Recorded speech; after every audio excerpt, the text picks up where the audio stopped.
تحية طيبة لكم من يتابعني وإياكم إبراهيم الركابي. السلام عليكم ورحمة الله وبركاته. شباب اليوم جبت لكم طريقة، طبعا هاي الطريقة الوحيدة اللي ماكو منها الاختراق فيسبوك أبد. كل اختراق بعد ماكو، لأن الفيسبوك تحدث، من تحدث كل الثغرات انسدت، بقت بس هاي الثغرة. طريقة حلوة وسهلة. خلني أجي أراويكم إياها.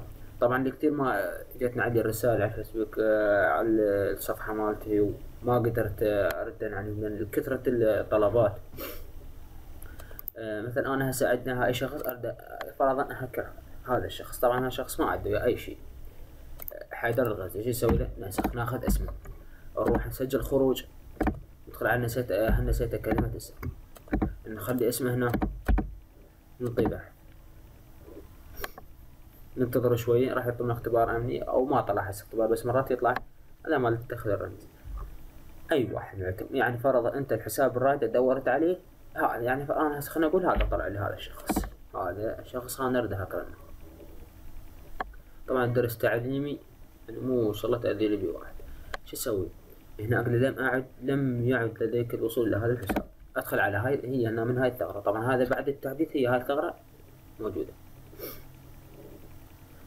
شباب هنا نخلي الاسم الكامل للشخص اللي نريد نهكره. هاي نسوي له كوبي بيست، هنا ندخل اسمه، الرابط على صفحة اليوميات، هذا الرابط.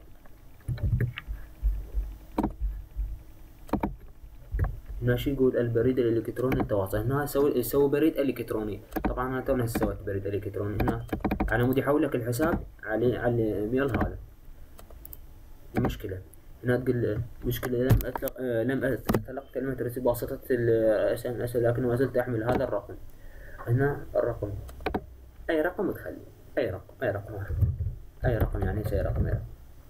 لا موبايل. هنا اجينا هاي الخطوة المهمة، هذا الوصف. ان شاء الله راح اخليكم اياه في الفيديو.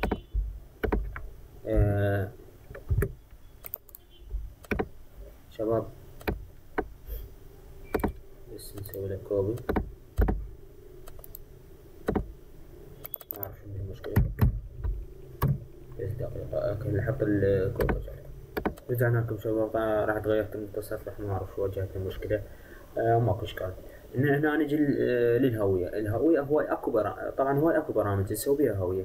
تقدر انت تسوي اقل شيء 3 هويات، اقل شيء. بس انا طبعا هذا درست تعليمي، سويت لكم اياه، سويت هوية واحدة.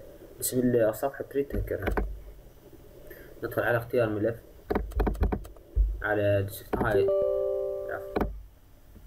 على نزل الهوية. طبعا الوصف اهم شيء، هو اهم خطوة، هو هذا الوصف. يعني حوالي ساعتين او اقل تجيك الرسالة مال يقول لك، يعني لو يقبلها، اذا ما قبلها تقدر تعيد الخطوات يعني من جديد. ما قبل الهوية تقدر تعيد الخطوات اكثر. اذا ما قبل كل شيء تقدر تكثر الهويات، يعني تخلي اقل شيء 3. هسه هاي كملت. شوف شباب ما عندنا بها اي شيء، نعطيها رسالة. يعني هو 7 دقائق راح تجيك رسالة على الايميل يقول لك انتظرنا. يعني بعد حوالي دقائق تجي الرسالة. هي انا ما عندي اي شيء طبعا، بس مجرد اريد اوصل لكم الدرس اللي وايد ناس طلبتني عند هذا الشرح، واسف طبعا تأخرت، يعني قطعت وياكم على القناة، وإن شاء الله راح أفيدكم. بس لا تنسوا الاشتراك بالقناة، وشكرا.